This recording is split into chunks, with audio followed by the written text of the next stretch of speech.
우리에게 주신 하나님의 말씀 출애굽기 19장 1절에서 8절까지 출애굽기 19장 1절에서 8절까지 한 목소리로 합독하겠습니다. 이스라엘 자손이 이집트 땅에서 나온 뒤 셋째 달 초하는 날 바로 그날 그들은 시내 광야에 이르렀다. 그들은 르비딤을 떠나서 시내 광야에 이르러 광야에다 장막을 쳤다. 그곳 산 아래에 장막을 친 다음에 모세가 산으로 올라가 하나님께로 가니 주님께서 산에서 그를 불러서 말씀하셨다. 너는 야곱 가문에게 이렇게 말하여라. 이스라엘 자손에게 이렇게 일러주어라. 너희는 내가 이집트 사람에게 한 일을 보았고 또 어미 독수리가 그 날개로 새끼를 업어 나르듯이 내가 너희를 인도하여 나에게 데려온 것도 보았다. 이제 너희가 정말로 나의 말을 듣고 내가 세워준 언약을 지키면 너희는 모든 민족 가운데서 나의 보물이 될 것이다. 온 세상이 다 나의 것이다. 그러므로 너희는 내가 선택한 백성이 되고 너희는 나를 섬기는 제사장 나라가 되고 너희는 거룩한 민족이 될 것이다. 너는 이 말을 이스라엘 자손에게 일러주어라. 모세가 돌아와서 백성의 장로들을 불러 모으고 주님께서 자기가 하신 이 모든 말씀을 그들에게 선포하였다. 모든 백성이 다 함께 주님께서 말씀하신 모든 것을 우리가 실천하겠습니다 하고 응답하였다. 모세는 백성이 한 말을 주님께 그대로 말씀드렸다. 아멘. 이 하나님의 말씀입니다. 오늘은 이제 신의 산에서라는 제목으로 잠시만요. 신의 산에서 그리고 제사장 나라라는 이제 부제를 갖고 말씀을 나누려고 합니다. 아마 신의 산에서 시리즈가 요 안에서도 작은 시리즈로 한 3-4번 또 근방에서 계속 일들이 일어나서 나누도록 하겠습니다. 말씀을 시작하면서 복습을 또 계속 해보고 있어요. 기억하라고 까먹지 말라고. 출애굽의 궁극적인 목표는 아마 하나님을 예배하기 위한 여정이고요. 그 여정 가운데 하나님의 역할을 함께 하시겠다. 지팡이를 들어 행하라. 계속 모세가 지팡이를 들죠. 행동하는 걸 지켜보아라. 그리고 그들의 재앙 앞에 이스라엘을 구별하시겠다 말씀하셨고요. 구별 안에는 속량하고 구원까지 있겠다 얘기했고, 재앙 333 하나 구분되었고, 그리고 이제 재앙 다 실현되었고 이제 떠났고, 근데 이제 여기 가나안까지 온 여정이 일직선 오는 게 아니라 돌아서 피해서 간다는 것, 그리고 홍해를 경험했고요. 그리고 이제 바다를 건너기까지 오랜 시간 걸렸고, 갈대상자 모세부터 80년, 그리고 아브라함 약속된 이제 400년 지나서 이 바다를 건넜고, 만나함의 주라기를 늘 경험하고, 마라의 쓴물, 또 그리고 반석에서 물이 나오고요. 또 르비딤에서 물을 마시고 여호와 니시 하나님을 고백했고, 저번에 이제 이드로를 만나서 이제 조직을 하고 지혜롭게 이제 조직화하는 또 준비하는 과정을 봤습니다. 그리고 오늘은 이제 시내산으로 배경이 옮겨집니다. 19장 1에서 시내산 배경으로 이야기가 진행되는데, 이제 이집트에서 나와서 시내산까지 이르기까지 많은 일들과 많은 시간 그리고 고생이 있었습니다. 그리고 이제 이 시내산에서 이스라엘은 새롭게 태어나게 될 것입니다. 왜냐하면 여기가 이제 새롭게 태어나니까 이들이 여기가 고향이 될 거예요. 왜냐하면 이곳에서 새롭게 태어났기 때문이죠. 그러니까 새롭게 태어났기 때문에 그것을 고향으로 여기는 일들이 종종 있습니다. 저를 예를 들어보면 괜히 이제 서울 갈 일이 있으면 광화문과 서대문 근처를 가면 잘한 것 같아요. 왜냐하면 그 근처에서 10년간 학교를 다녔기 때문이겠죠. 사회적 이슈나 또 교육적 이슈들을 그곳에서 경험했기 때문에 최근에도 광화문 지나가는데 괜히 그냥 괜시리 마음이 그래요. 또 사유적으로 또 신앙적으로 성장했기 때문에 고향 같다라고 표현을 합니다. 그래서 저는 좀 오글거리지만 그 선배님들이나 동문들은 이제 어머니 감신이라는 표현을 종종 사용하면 저는 안 쓸 것 같은데 좀 그렇게 오글거리게 좀 그냥 약간 제가 봤을 때 좀 투머치 하는 분들도 있습니다. 최근에 제 친구가 그렇게 피드백을 올리더라고요. 어머니 감신. 학교 때 그런 걸 안 썼었는데 졸업하니까 좀 그런 것도 있고 약간 오글거리죠.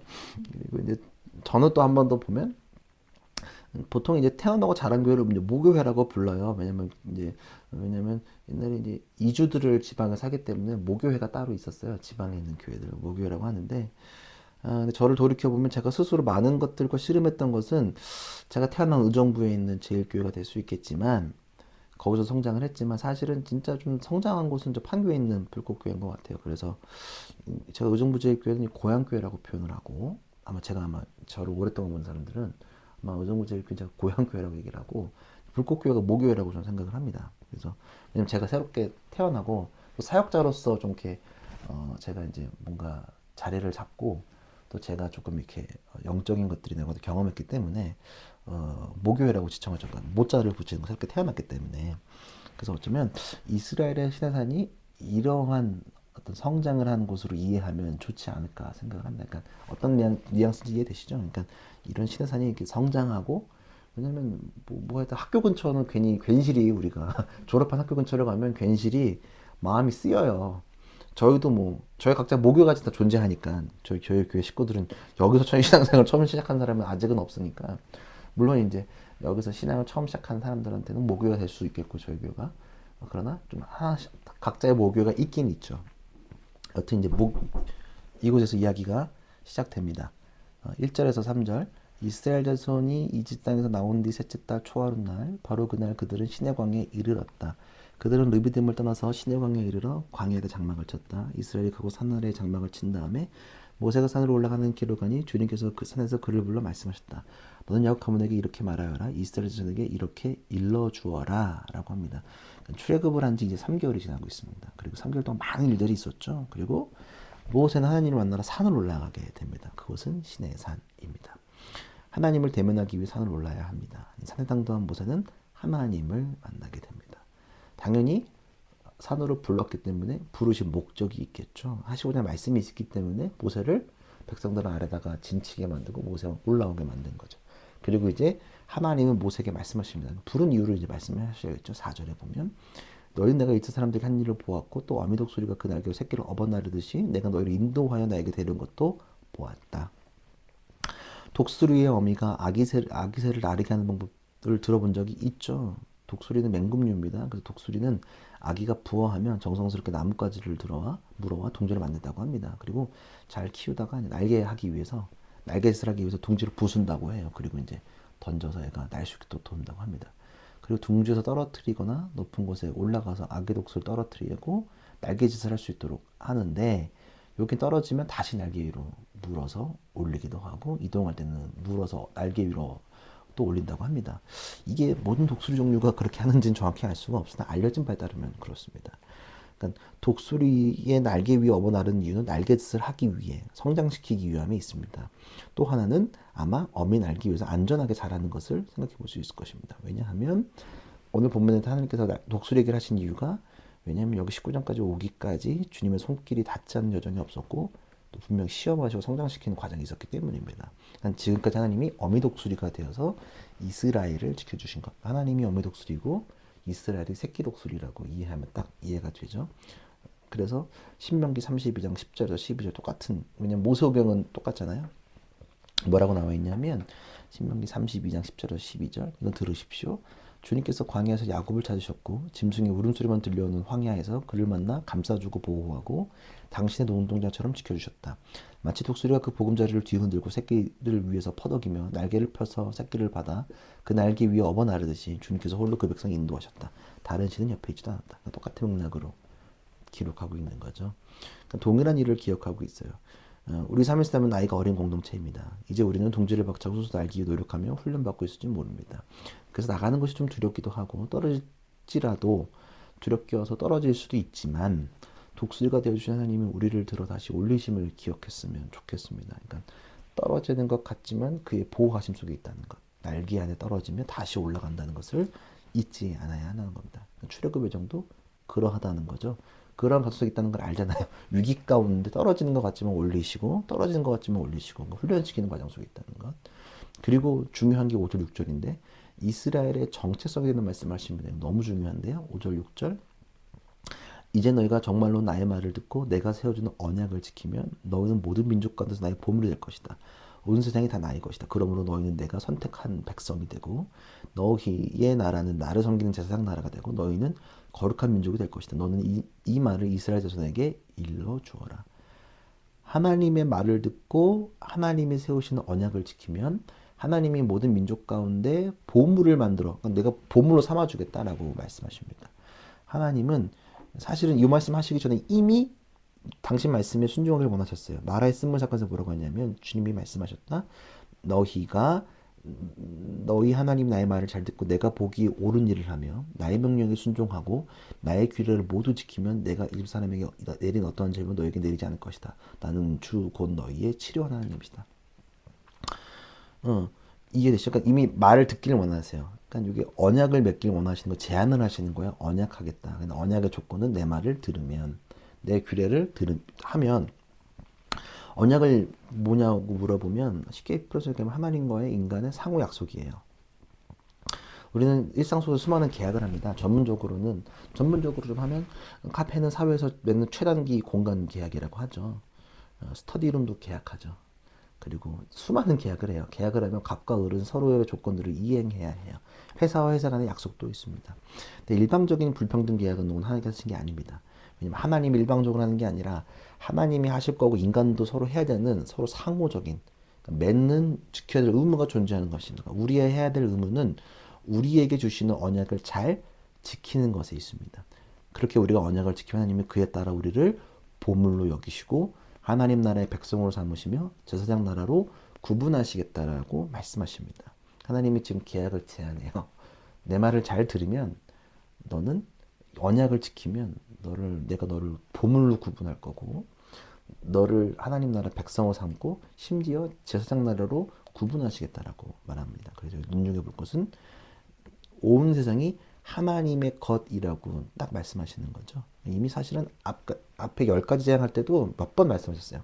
그러니까 하나만 얘기하면 9장 29절에 모세가 그에게 말하였다. 바로한테 말하는 거예요. 내가 이 성을 나가는 대로 나의 손을 들어서 주님께 빌겠습니다.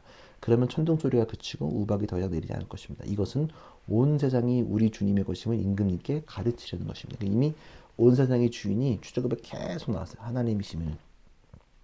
그리고 그 언약에 따르면 제사장 나라가 되는 빚을 주십니다. 그러니까 제사장의 역할은 먼저 맨날에 나눴었는데요.